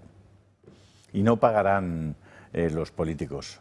Pagará Aldama o pagará el que sea. Pero los políticos, ya ves, como ha pagado Correa, como ha pagado el Bigotes, como tal, o Pablo Crespo, pero no han pagado ninguno de los políticos que estaban allí y que eran los responsables de verdad, porque eran los que tenían el poder. Desde mi punto de vista, mucho más culpables. Julio, te vas, pero te seguimos en tu canal de Telegram. Siempre y cuando nos llamen por teléfono para hacerse socios del Club de Amigos. Si no, no me voy, ¿eh? O sea, vosotros veréis. Bueno, y no solo para hacerse socios, sino también para apuntarse a todas las actividades, entre ellas el almuerzo de Barcelona que tienes con José Javier Esparza, sí, sí, me apetece un montón. M'agrada moltíssim anar a Barcelona una altra vegada, Esa cita lo están viendo en sus pantallas, que será, pues nada, en unos días, a finales de este mes, pero sí que es cierto que, desde luego, en cuanto no lo pensemos, estamos ya en vísperas de ese miércoles 25 de junio, a las 2 en punto de la tarde, en Barcelona, Julio Ariza y José Javier Esparza. Llamad y apuntaros. Que llamen para apuntarse, pero no solo para darse de alta en el Club de Amigos, sino también para estar pendientes de todas y cada una de las actividades que tiene por delante el club. Antes de esto de Barcelona, este mismo jueves, día 12 de junio, que nos visita Alberto Bárcena, un verdadero experto en un tema tan polémico como apasionante, los presos del Valle de los Caídos, un lugar que sigue siendo foco de debate, incómodo para muchos y mal comprendido por otros. Este jueves, no se lo pierdan, tendremos con nosotros a la persona que mejor conoce esta realidad. El jueves día 19 de junio tenemos doble cita. El jueves a las 10 desayunamos con don Luis del Pino y su equipo en la sede de Radio Libertad. Vamos a comentar con ellos toda la actualidad política, social, económica y hasta deportiva, justo después de su programa de radio. Y a las 7 en punto nos visita Fernando Paz con una conferencia de máxima actualidad, España, Europa y Trump, un análisis valiente y esclarecedor que no va a dejar indiferente a nadie. Y a los amigos de Barcelona, ya se lo hemos dicho, el miércoles 25 de junio es almuerzo con Esparza y con Julio Ariza, una oportunidad desde luego única para compartir mesa y conversación con estos dos referentes, ya sea de forma presencial en Madrid o online desde cualquier lugar. Pueden inscribirse fácilmente. Llamen a ese teléfono que están viendo en sus pantallas, que es el 91 616 24 64, para darse de alta y también para tener toda la información de estas citas. 91 616 24 64. La manera de entender y tratar la artrosis puede estar cambiando de forma importante gracias a estudios médicos recientes. Señalan que este proceso inflamatorio no solo afecta al cartílago, como se pensaba hasta ahora, sino a toda la articulación, es decir, al hueso subcondral, el que está debajo del cartílago, la membrana sinovial, los ligamentos y hasta los nervios cercanos. Además, investigaciones recientes indican que el origen de esta enfermedad degenerativa, que afecta a millones de personas en el mundo, empezaría con cambios como el engrosamiento o esclerosis, primero en el hueso y no en el cartílago. Hablamos de avances importantes que pueden cambiar las estrategias de prevención, diagnóstico temprano y de su tratamiento, en el que las terapias basadas en ondas pulsantes electromagnéticas tienen un papel fundamental. Adolfo Albistur es el responsable de Mejorando tu Vida. Muy buenas tardes, Adolfo. Muy buenas tardes, Alba. Bueno, en ese sentido, ¿cómo nos pueden ayudar esos guantes, el que ya tienes puesto uno de ellos de Quantic Nanotech? Eso es. Pues mira, fíjate que lo que has comentado es una novedad, ¿no? Siempre se ha pensado que era solamente el cartílago y esa degeneración del cartílago la que estaba la artrosis. Como evidentemente hay 8 millones de personas con artrosis, se está estudiando mucho porque evidentemente afecta a muchísima gente. Y se ha visto que empieza en el hueso, no en el cartílago, que también afecta a los ligamentos, es decir, que estamos hablando ya de toda la articulación en general, ¿no? ¿Qué es lo que hacen los guantes? Fundamentalmente lo más importante no es tanto el masaje, la abreviación, el calor, que eso es gozoso, gustoso y lo que te hace es que la inflamación baje y que no te duela, ¿no? Sino son las ondas pulsantes electromagnéticas, que es donde está realmente la ciencia de esto. Unas ondas electromagnéticas que lo que hacen es ir directamente a la articulación, irrigan para que haya mejor irrigación, para que realmente esa degeneración no vaya tan rápidamente y al final conseguimos, bueno, pues que lo que nosotros sentimos es bueno, pero que además estamos tratándolo.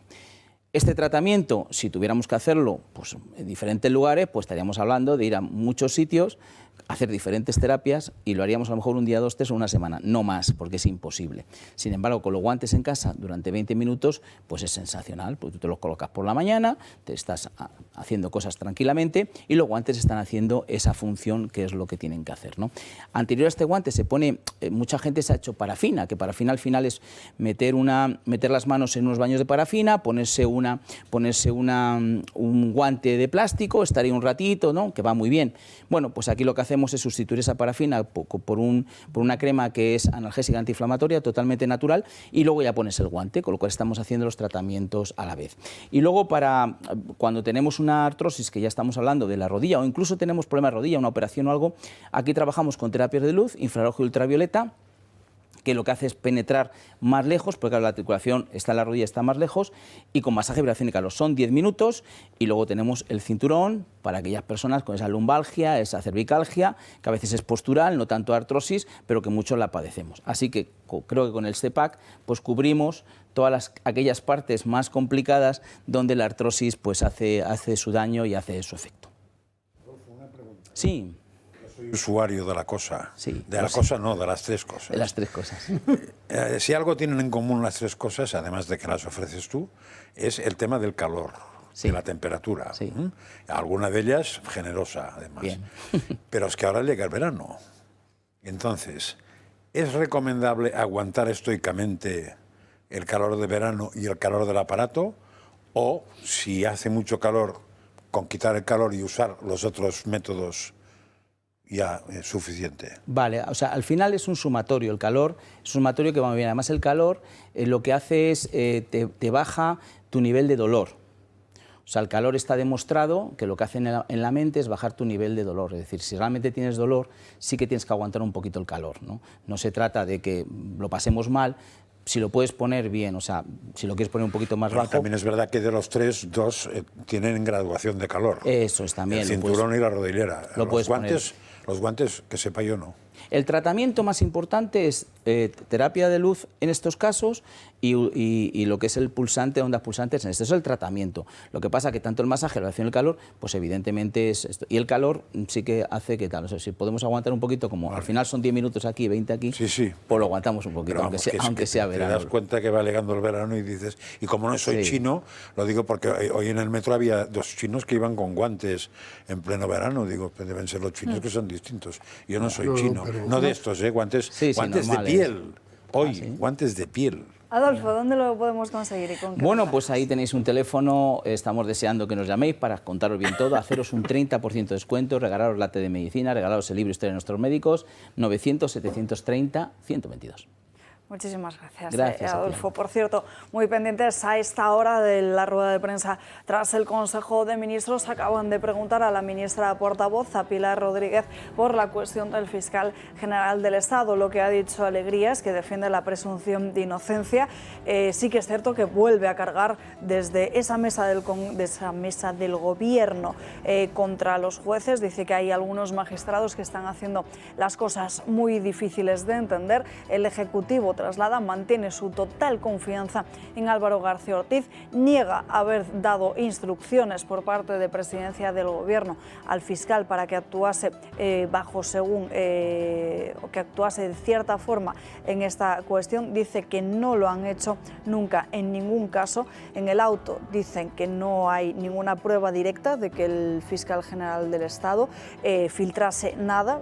Si bien es cierto que ya se lo decíamos anteriormente, en este auto no se habla de hechos o de pruebas, se constata que hay indicios de que ha cometido Álvaro García Ortiz un delito. Y precisamente en estos momentos, Pilar Alegría, hablando sobre la cuestión de la amnistía, que es lo que vamos a tratar ahora, la escuchamos. De malversación, que son, por cierto, los que afectan a los líderes cuyo caso está pendiente todavía de resolución judicial, como ustedes saben. Y además, este dictamen también de la Comisión, saben ustedes que no es vinculante, pero desde luego a nosotros nos parece positivo y creemos que además se acerca a esa aplicación total de la amnistía, que es el objetivo que buscó además el legislador desde el principio, y ahora evidentemente lo que esperamos es esa resolución definitiva del propio Tribunal de Justicia de la Unión Europea. Y sobre la pregunta que usted me realizaba del registro que ahora mismo, me decía usted, del domicilio de... Precisamente el de la amnistía hablamos ahora. Marín Vallejo, hola de nuevo, porque esta cuestión llega ya a la mesa del Tribunal de Conde Pumpido en un momento en el que Bruselas parece que ha emitido también su opinión, y es bastante claro que el Gobierno de España lo hizo para garantizar la impunidad de ciertos separatistas. Así es, Alba, vamos a verlo porque el Tribunal Constitucional ha comenzado hoy con la deliberación definitiva de la ley de amnistía. Recordamos que ya la semana pasada avalaron el grueso de la norma en un borrador de sentencia presentado por la magistrada progresista Inmaculada Montalbán, la vicepresidente del Constitucional.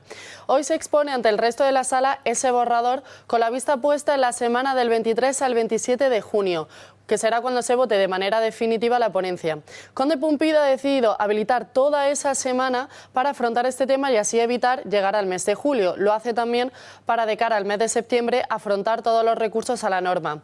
El borrador, recordemos, aseguraba que la ley de amnistía era compatible con la Constitución, pero que debía acotar hechos concretos. Eso sí, no se incluía en él el delito de malversación, por lo que el futuro de Carles Puigdemont continúa a día de hoy en el aire. Hoy, además, hemos conocido a través del Español la postura, al menos inicial, de la Comisión Europea. Ha alegado que la ley de amnistía es una autoamnistía y que es contraria al Estado de Derecho. Descartan que esta norma responda a un objetivo de interés general reconocido por la Unión Europea y afirman que solo se aprobó para poder alcanzar un acuerdo y lograr así la investidura de Pedro Sánchez. En este documento se refleja también que los votos a favor de los partidos fueron ajenos al juicio de inconstitucionalidad. Ahora bien, se recuerda que le corresponde al órgano jurisdiccional nacional, es decir, al Tribunal Constitucional, verificar si esa norma responde o no a un objetivo de interés general. Gracias, Marín. Bueno, Francas, esta cuestión es la que mencionabas esta misma mañana. Lo que alega la Comisión Europea, en definitiva, es que esta amnistía es más bien una autoamnistía y desde luego deja muy clarito que va contra el Estado de Derecho. Sí, pero es que no entiendo la parte final, porque dice que corresponde al Tribunal Constitucional si es una norma de interés general. No, hombre, no, eso será, le corresponderá a los matemáticos, en todo caso, saber si es general o particular, ¿no?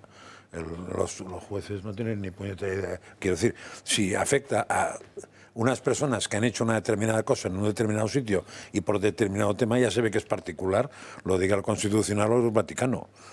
¿Me explico lo que quiero decir? Es que... Y si es universal, no hace falta que te lo diga. Claro, si es universal, es universal. Solo todos los españoles a partir de hoy son eximidos de sus delitos de Hacienda. Pero eso es universal, no tiene que decirlo constitucional, lo puede decir un matemático o incluso un bachiller, hasta la portavoz, que es maestra. No hace falta más. Es que tendrán que aceptar o no aceptar, porque es como están divididos. Y están divididos por cuestión política, no por cuestión jurídica, y tendrán que aceptar lo que dice esa magistrada, que además pues ha sido premiada por el anterior presidente de la Junta de Andalucía, que luego ellos han buscado una forma de amnistiarlo también, enmendándole la plana al Supremo. O sea que son gentes que ya sabemos que no actúan por cuestiones jurídicas, y parece ser, dicho por una serie de juristas, que esa ponencia es como un alegato político, pero no jurídico, porque busca razonamientos para estabilizar Cataluña, para traer la concordia, el equilibrio, pero que como una vez más nos tratan como tontos. Lo cierto es lo que está diciendo Europa. Todos sabemos que esa amnistía se hace para que él tenga los votos, él, Sánchez, tenga los votos para conseguir el poder, que vuelvo a decir que desde ahora no voy a hablar de gobierno, porque está claro que es poder. Hombre, que una señora le hagan una carroza para ir en una manifestación por ciento y pico miles de euros y así en cada momento ya se ve lo que es. La amnistía se discutió muchísimo. Hay libros presentados por catedráticos de Derecho Constitucional, multitud de juristas. No es imposible que encuentren un argumento jurídico. Lo que hacen una vez más es política y la ley de la fuerza. Nosotros somos a lo mejor uno más, y por uno más 4 o 5 señores que tienen poco de magistrados equilibrados y solventes, y con un presidente del Tribunal Constitucional que tiene que responder, y no responde él, a una cuestión de que tiene que inhibirse. Entonces, y luego además hay que esperar también, y por tanto sería lógico que hubiera pues un tiempo para ver cuál es la decisión europea, y cuando quieren toman medidas cautelares, si quieren parar un asunto, pero si quieren llevarlo adelante, ¿qué razón tiene para hacerlo ahora, en el verano, y corriendo, y ya ha marcado la fecha del pleno, y tú aún no has contestado a que eres o no eres capacitado para actuar?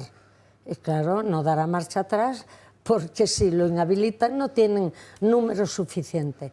Luego se juega con los números, con el poder, con el ordeno y mando, con que una amnistía se ha hecho a medida de unos señores. Ese carácter de universalidad al que tú aludes con toda la razón, y que sería el único que puede justificar una amnistía que sea general, no concurre tampoco en este caso. Por tanto, yo siempre dije que era inconstitucional y lo sigo diciendo. Antonio. Yo creo que lo que le subleva a un ciudadano normal es la impunidad con la que va a actuar el Tribunal Constitucional en este caso. O sea, es algo que la falta de credibilidad que nos va a dar para el futuro una sentencia de un tribunal tenga el tema de la Constitución tan manipulado por el propio tribunal que lo tenía que manejar. Quédate en tribunal, pero no jurídico, desde luego. Claro. El Constitucional no está siendo un tribunal jurídico. Ya, por eso precisamente. Pero no siendo un tribunal jurídico, está haciendo jurisprudencia. Claro. Y esa jurisprudencia debería uno esperar que en base a que no le compete, precisamente fuera responsabilidad de los que dan el voto para que en el futuro pudieran no ser impunes. Es decir, poder ser llevados a tribunal. Eso es lo que realmente el ciudadano dice. Pero bueno, si esta gente está actuando con impunidad ante algo que no les está compitiendo, y que lo ha dicho el Tribunal Supremo, es que es gravísimo para nuestra democracia y es gravísimo para nuestra vida.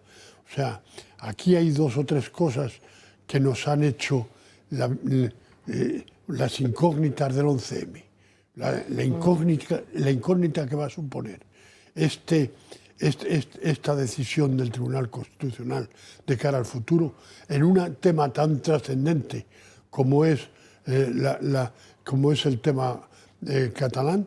Naturalmente que esto puede hacer que España sea distinta en poco tiempo.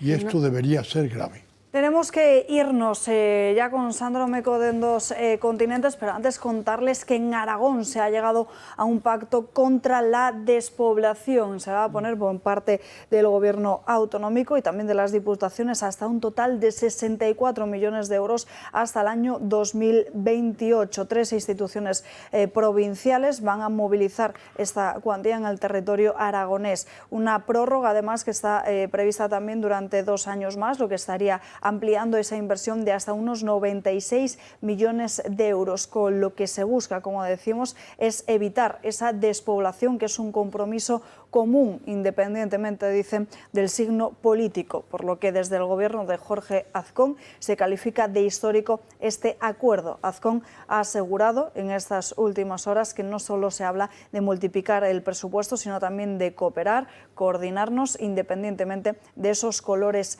políticos. La pérdida de población es, desde luego, ya lo saben, una realidad.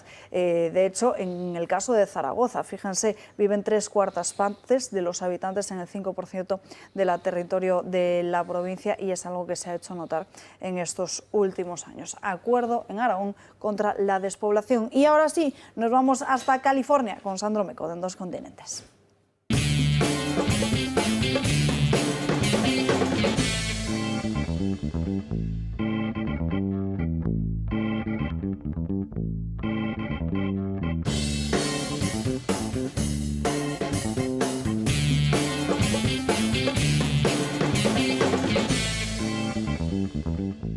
Pues sí, te diría que en cualquier momento del año estaría muy bien estar en California. Quizá en este preciso momento no, porque la ciudad sigue absolutamente en llamas. Y mientras ustedes ya han visto las imágenes de unas protestas que comenzaron este viernes, hay otra batalla que se está realizando de forma paralela. Y todo comenzó cuando Donald Trump se hizo eco de esas declaraciones de Tom Homan, del zar de la frontera, y habló sobre la potencial detención del gobernador de California, Gavin Newsom.